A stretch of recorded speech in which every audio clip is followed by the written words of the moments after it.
प्रिय मित्रों नमस्कार। देखिए आपका चैप्टर जो चल रहा है इलेक्ट्रिसिटी यानी विद्युत का चैप्टर चल रहा है, जिसमें फिजिक्स न्यूमेरिकल आपको पढ़ाया जा रहा है। देखिए इस चैप्टर से सवाल 1 नंबर से लेकर के 12 नंबर तक सवाल आपके हो गए हैं। आज हम 13 नंबर सवाल को बेहतरीन तरीके से तोड़ेंगे। देखिए यहाँ पे लिखा हुआ है, पहले जो लिखा है उन बातों को अच्छे से समझेंगे तो सवाल आपका ऑटोमेटिक बन जाएगा। क्या है एल्यूमीनियम? एल्यूमीनियम जो है यहाँ पे एल मैंने लिखा है, एल इसका प्रतीक होता है ना। एल्यूमीनियम का जो प्रतीक होता है क्या होता है? एल होता है। एल्यूमीनियम आपका क्या है? एक प्रकार का परमाणु है, रसायन विज्ञान में आप लोगों ने पढ़ा होगा। जिसकी त्रिज्या दिया गया है 0.75 मिलीमीटर। त्रिज्या रेडियस कितना है? 0.75 मिलीमीटर। यहाँ मी और मी जो लिखा है भैया जी, मी और मी, इसका अर्थ होता है मिलीमीटर। क्या होता है? इसका अर्थ होता है मिली और मीटर होता है। इसी को हम एम एम लिखते हैं। क्या लिखते हैं? एम एम लिखते हैं। और 1 मिलीमीटर के बराबर बात करें तो 1/1000 मीटर होता है, ऐसा आप लिख सकते हैं। या फिर 1 मिलीमीटर के बराबर कितना? 10⁻³ मीटर ए लिख सकते हैं। अब यहाँ त्रिज्या दिया गया है जो हम आर से प्रदर्शित करते हैं, तो आर का मान यहाँ सबसे पहले आप लोग हल डालेंगे। आर का मान कितना दिया गया है? 0.75। 0.75 और क्या है? मिलीमीटर है, तो मिलीमीटर के लिए क्या लिखेंगे? एम एम लिखेंगे। तो आर बराबर 0.75 और मिलीमीटर है, तो इस मिलीमीटर के स्थान पर हम लिख सकते हैं 10⁻³ और मीटर लिख सकते हैं। तो गुणा में 10⁻³ और क्या बन जाएगा? मीटर बन जाएगा। देखिए यहाँ 2 अंक के बाद दशमलव लगा है, क्योंकि दशमलव की गिनती हम पीछे से करते हैं। तो 1 और 1 कितने अंक के बाद लगा है भैया जी? तो बोलोगे कि 2 अंक के बाद लगा है। और यदि घात आपकी माइनस में है तो दशमलव आप हटाएंगे तो 2 घात इसमें जुड़ जाएगा। और यदि घात आपकी प्लस में है तो दशमलव हटाएंगे तो 2 घात यहाँ से कम हो जाएगा। तो आर बराबर कितना बनेगा? दशमलव हटाएंगे तो 0 से कोई मतलब नहीं रहेगा। 7 5 यानी 75 गुणा 10⁻³ तो कितना हो जाएगा? 5 हो जाएगा। और मीटर है तो मीटर हो जाएगा। लंबाई भी 75 मीटर दिया गया है। लंबाई को यल लिखते हैं। कितना दिया गया है? 75 मीटर, यानी एम का मान यहाँ भी दिया गया है। प्रतिरोध आपका 10 ओम है, तो प्रतिरोध को आर लिखते हैं। कितना दिया गया है? 10 ओम दिया गया है। और ओम जो है इसका प्रतीक ओमेगा होता है। ओमेगा को हम इस प्रकार से लिखते हैं ना। ओमेगा को कैसे लिखते हैं? इस प्रकार से लिखते हैं। इससे पहले मैंने वीडियो जो बनाया है बेहतरीन तरीके से समझाया है, और इसमें भी बेहतरीन तरीके से समझा रहा हूँ आपको कि जो प्रतिरोध होता है, रेजिस्टेंस कहते हैं अंग्रेजी में, जिसको हम आर के द्वारा प्रदर्शित करते हैं। आर का मात्रक ओमेगा होता है, जिसको इस निशान के द्वारा, इस चिन्ह के द्वारा हम क्या करते हैं? प्रदर्शित करते हैं। प्रतिरोधकता ज्ञात करना है। क्या निकालना है? एल्यूमीनियम का प्रतिरोधकता। देखिए प्रतिरोधकता को हम रो से प्रदर्शित करते हैं। ऐसा बना देंगे तो इसको हम क्या पढ़ते हैं? रो पढ़ते हैं ना। प्रतिरोधकता को रो के द्वारा हम लोग प्रदर्शित करते हैं। तो यहाँ पे रो का मान हमको ज्ञात करना है। अब इसके लिए अगर हम सूत्र की बात करें कि हमारा सूत्र क्या होगा, जो फार्मूला है, देखिए अच्छे से आपको समझना है। यहाँ पे हमारा जो सूत्र होता है क्या होता है भैया जी? तो आर के बराबर होता है रो एल बटा ए होता है। बटा 1 मान लेंगे। 1 और रो एल का गुणा करेंगे तो रो एल हो जाएगा। आर ए का गुणा करेंगे तो आर और ए हो जाएगा। यहाँ रो बराबर आर ए बटा में क्या हो जाएगा? एल हो जाएगा। रो का अगर हम मान निकालेंगे तो इस सूत्र का प्रयोग करके निकाल सकते हैं। आर का मान निकालेंगे तो ऐसा लिखकर हम निकाल सकते हैं। अब चूंकि यहाँ ए का मान दिया नहीं गया है, आर का मान दिया गया है। किसका दिया गया है? आर का मान दिया गया है।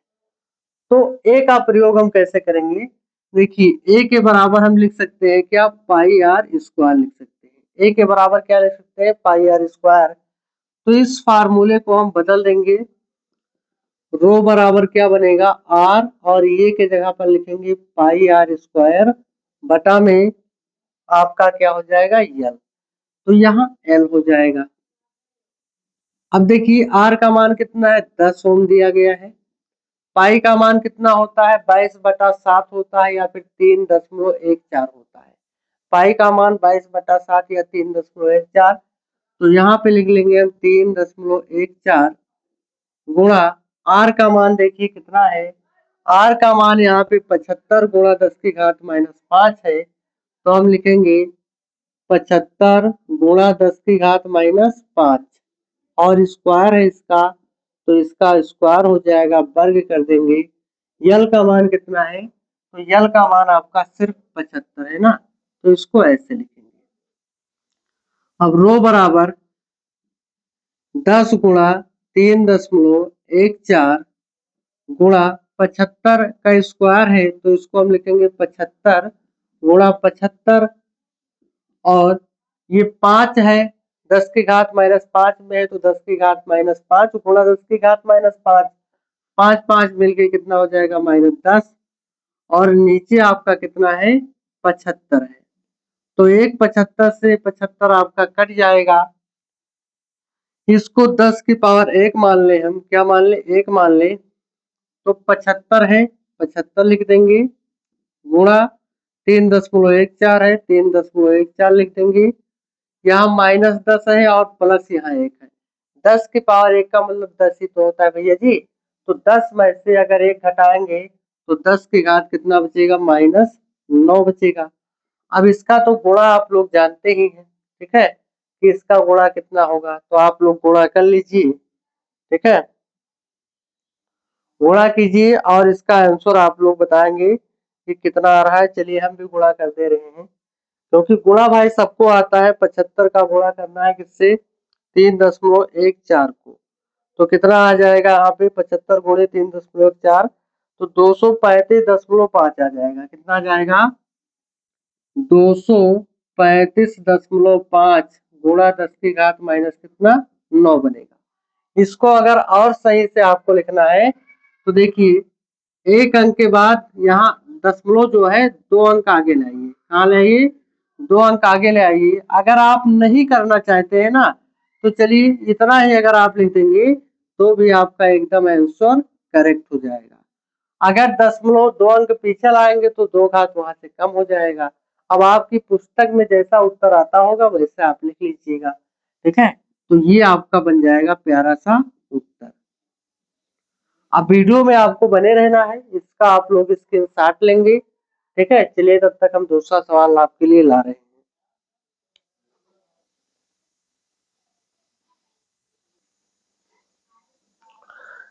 हैं। देखिए, बड़ा ही अच्छा सवाल आपके सामने आ गया है बड़ा सरल, कोई समस्या नहीं है, और जितने भी सवाल आपको लगाएंगे आपको बेहतर लगेगा।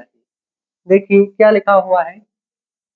एक 8 ओम प्रतिरोध वाले चालक तार को मोड़कर इसकी लंबाई को आधा कर दिया जाए तो नए तार का प्रतिरोध ज्ञात कीजिए।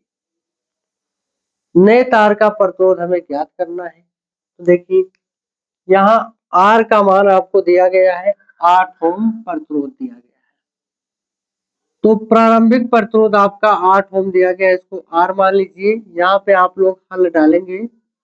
आर का मान कितना है? 8, और ओम है, तो ओम का प्रतीक ओमेगा होता है, इसको ऐसे हम लिखते हैं। मोड़कर इसकी लंबाई आधी कर दी जाती है, यानी जो हमारी लंबाई है वो क्या हो जाती है? आधी हो जाती है। तो हम लंबाई को क्या लिखेंगे? L/2। यल का जो मान है वो कितना है? L/2 है ना। यल का मान कितना है? L/2 है, यानी लंबाई का आधा। लंबाई का आधा, तो लंबाई तो यहाँ को दिया नहीं गया, मोड़ को इसकी लंबाई को आधा कर दिया गया है। तो यहाँ पे यल बटा 2 हो जाएगा। यल आपकी क्या है, लेंथ है, लंबाई है, और लंबाई बटा 2 लिखेंगे तो लंबाई आपकी आधी हो जाएगी।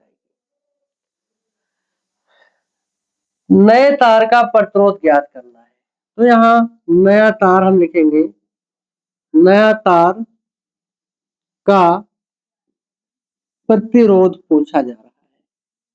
इसको हम क्या मान लें, आर डैश का मान लीजिए कि हमसे ज्ञात करने के लिए कहा जा रहा है। मान लीजिए कि नया तार का जो प्रतिरोध है हमारा वो क्या है, आर डैश है। और इसमें आपको ध्यान देना है, जब कहा जाए कि तार को मोड़कर लंबाई आधी कर दी जाती है, तो जब लंबाई आधी होगी तो क्षेत्रफल उसका क्या होगा, उसका क्षेत्रफल क्या हो जाएगा, 2 गुना हो जाएगा। क्षेत्रफल भैया जी कितना हो जाएगा, 2 गुना हो जाएगा। यानी ए का मान जो है ये कितना हो जाएगा, 2a हो जाएगा। ए का मतलब यहाँ पे एरिया है, एरिया का मतलब क्षेत्रफल होता है। तो जैसे ही लंबाई आधी हो जाएगी तो उसका क्षेत्रफल 2 गुना हो जाएगा। क्यों होता है, क्योंकि इसका जो आयतन होता है ये समान रहता है। आयतन आपका क्या होता है, समान रहता है, इसलिए लंबाई आधी होने पर भैया जी क्षेत्रफल आपका कितना होगा, 2 गुना हो जाएगा। अब अभी इसके लिए आप लोगों ने सूत्र क्या पढ़ा था, क्या पढ़ाया था हमने, रो के बराबर या फिर आर के बराबर क्या पढ़ाया गया था, आर बराबर रो एल बटा ए, ये तो पढ़ाया गया है। ये आपका फार्मूला है, आर के बराबर रो एल बटा ए। ध्यान देना है, नए प्रतिरोध के लिए कहा जा रहा है कि मान ज्ञात कीजिए। तो नया प्रतिरोध आर डैश बराबर हम यही फार्मूला लिखेंगे, रो एल बटा ए। तो आर डैश बराबर रो तो रहेगा, यल का क्या मान है, यल का जो मान है हमारी लंबाई है वो आधी है, यानी कितना है, यल बटा 2 है। तो यहाँ पे एल बटा 2 हो जाएगा। और ये का जो मान है, क्षेत्रफल आपका कितना है भैया जी, 2 गुना है ना, तो यहाँ पे आपका 2a हो जाएगा। ऐसा ये बनेगा, बटा 1 मान लेंगे। तो आर डैश बराबर रो यल बटा 2 और गुणा लगाएंगे तो ये ऊपर हो जाएगा और 2a आपका नीचे हो जाएगा, ऐसा बनेगा। तो आर डैश बराबर क्या बनेगा, रो एल एकन्नम एल 2 और 2 का गुणा 4 ये लिखेंगे ना। अब इसी को अगर हम सही से लिखें तो आर डैश बराबर 1/4 बाहर कर दीजिए, 1/4 बाहर कर देंगे तो फार्मूला क्या हो जाएगा, रो एल अपान ए हो जाएगा। तो आर डैश बराबर देखिए रो एल बटा ए, रो एल बटा ये किसके बराबर है, तो बोलोगे आर के बराबर है भैया जी ना। ये आर ही का तो सूत्र है, तो हम लिखेंगे 1/4 और यहाँ पे क्या लिखेंगे, आर लिख देंगे। तो आर डैश बराबर 1/4। अब आर का मान कितना है, 8 ओम है, तो यहाँ पे 8 ओम हो जाएगा। अब 4 एकम 4, 4 दूना 8 कट जाएगा। तो आर डैश बराबर 2 एकन्नम 2 ओम आपका आ जाएगा। कितना आ जाएगा, 2 ओम जा करके बनेगा। और यही आपका प्यारा सा उत्तर हो जाएगा। यानी नया प्रतिरोध जो आ गया भैया जी कितना आ गया, तो बोलोगे 2 ओम आ गया। अगर कोई चीज आपको दिक्कत होती है, थोड़ी सी भी परेशानी होती है, कहीं से समस्या आ रही है, तो एक बार आप लोग कमेंट जरूर कीजिएगा, ठीक है। चलिए इसका भी आप लोग स्क्रीनशॉट लीजिए। अब हम दूसरे सवाल की ओर बढ़ेंगे।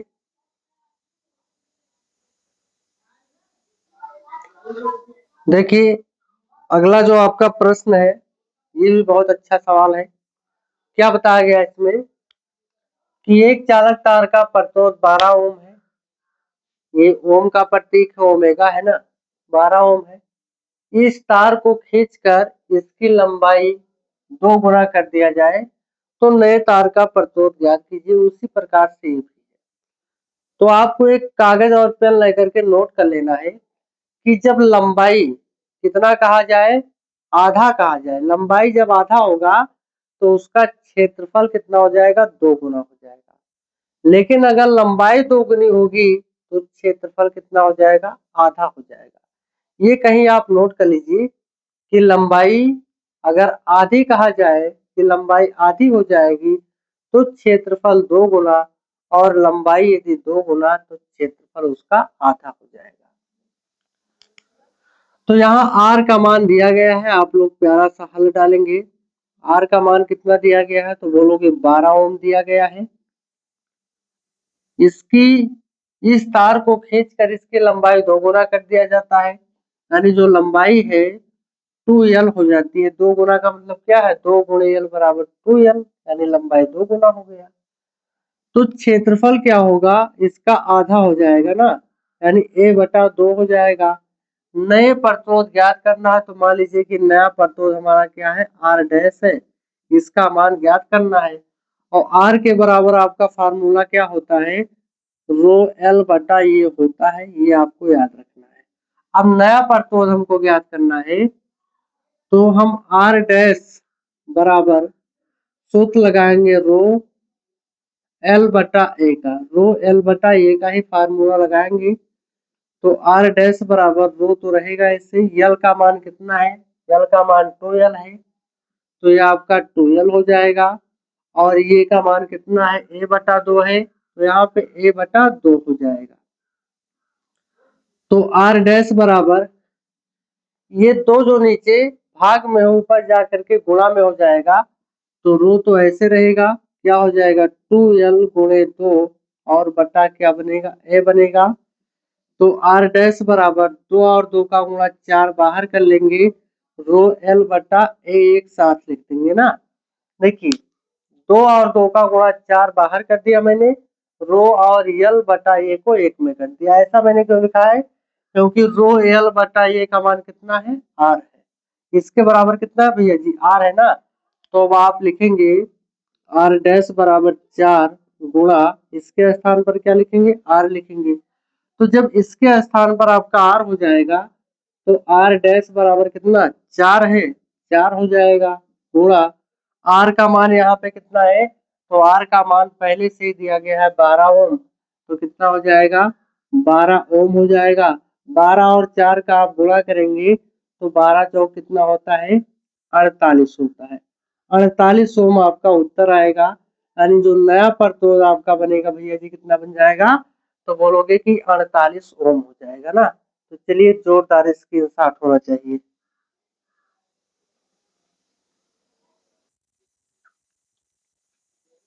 देखिए ये परीक्षा में पूछे जाने वाला सवाल है, बहुत अच्छा सवाल है।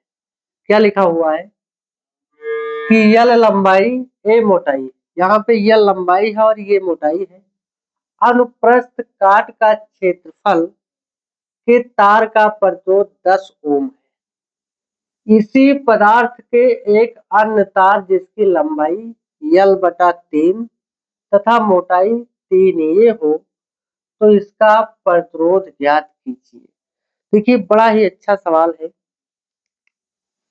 अभी मैंने आपको फार्मूला बताया था कि R के बराबर होता है रो L बटा ए होता है, और R का मान जो दिया गया है, कितना दिया गया भैया जी, तो बोलोगे कि यहाँ पे 10 ओम दिया गया है। तो देखिए R के बराबर इतना होता है, ठीक है, तो R का मान कितना है 10 ओम है, और इसके बराबर क्या है, रो यल बटा ए है ना, रो यल बटा ए। तो हम कह सकते हैं कि रो यल बटा ए का मान कितना हो गया, 10 ओम आ गया। फिर दूसरे तार के लिए दिया गया है, लंबाई कितना है, एल बटा 3 है और मोटाई कितना है, 3 है। तो ऐसी स्थितियों में देखिए बहुत अच्छे से समझना है सूत्र। मान लीजिए आर डैश का मान हमको ज्ञात करना है, प्रतिरोध ही निकालना है ना, तो मान लीजिए कि आर डैश का मान हमको ज्ञात करना है। तो आर डैश के बराबर सूत्र क्या होता है, रो एल बटा ए होता है। आर डैश के बराबर भी क्या होगा, रो एल बटा ए ही होगा। अब इसको बेहतरीन तरीके से समझिए। आर डैश बराबर, देखिए पहले के लिए यल और ये ही दिया गया था, तो यल और ये हमने लिख करके इसका मान 10 ओम निकाल लिया। लेकिन दूसरे के लिए एल का मान यल बटा 3 है और यहाँ यल का मान कितना है, 3 है। तो रो तो आपका रहेगा रहेगा इंटू, यहाँ एल का मान कितना है, यल बटा 3 है, और नीचे जो आपका ए है इसका मान कितना है 3 है, तो आपका यहाँ पे 3 ये हो जाएगा। तो आर डैश बराबर रो तो रहेगा रहेगा, यल भी रहेगा, बटा 3 है 3 हो जाएगा, और ये 3 ये जो है ये इसी से क्या करेगा, गुणा करेगा। तो आर डैश बराबर कितना हो जाएगा, रो एल बटा ए, और कितना है 3 त्रिक का 9 है ना, तो 3 दिन का गुणा कितना हो जाएगा, 9 हो जाएगा। तो आर डैश बराबर क्या बनेगा, 1/9, और इसको लिखेंगे रो एल बटा ए लिख देंगे। तो आर डैश बराबर 1/9 रो एल बटा ए के बराबर कितना है, तो भैया जी बोलोगे 10 ओम है, तो यहाँ आपका क्या हो जाएगा, 10 ओम हो जाएगा। अब इसी को आप अच्छे से लिखेंगे, तो आर डैश बराबर 10 ओम का 1 से गुणा करेंगे तो 10 ओम, और बटा कितना हो जाएगा 9, यानी आर डैश बराबर 10/9 क्या बनेगा, ओम बनेगा। यही आपका प्रतिरोध है, और यही आपका प्यारा सा उत्तर हो जाएगा। तो मैं आशा करता हूं कि जब भी कहा जाएगा कि लंबाई आधी हो जाए तो प्रतिरोध कितना होगा, नया प्रतिरोध क्या होगा, 2 गुना हो जाए तो कितना होगा, तो ऐसे सवालों से अब आप छुटकारा पा जाएंगे। ठीक है, अगर परीक्षा में आता है, इस वीडियो को आप देखकर जाते हैं, तो आपसे ये सवाल छूट नहीं सकता है। और ऐसे ही सवाल जो इस प्रकार से पूछे आते हैं कि 3 गुना है 4 गुना है, इस प्रकार का सवाल लगाना बहुत अच्छा लगता है। जब ये सवाल आप लगा पाएंगे तो आपके मन में जो आनंदमय होगा उसका मनोरंजन तो आप ले पाएंगे ना। तो चलिए, अगर कोई दिक्कत होगी तो उसमें कमेंट करके आप लोग बताना। मिलते हैं अगले वीडियो में, धन्यवाद।